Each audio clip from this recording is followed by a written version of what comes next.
You can make badges in Schoology to increase student engagement. I want to use a GIF in my badge, so I'm going to do a right click on this GIF and save the image to my desktop. Then I'm going to go to Badges.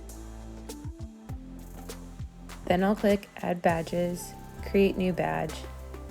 I'm going to type in a title, Small Group Award, and then I'm going to click Attach File. I'm going to look on my desktop for the GIF of the puppies, and then it will load into Schoology, and it might take a little bit longer because it's a GIF.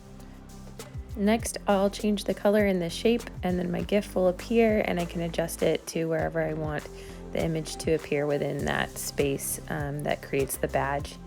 And then you can type in a message to your students, like for this one I'm going to put earn your small group award by coming to small group this week. And then you just click save or submit, and then it will be in your badges. You can also add it to your resources or copy it to another course.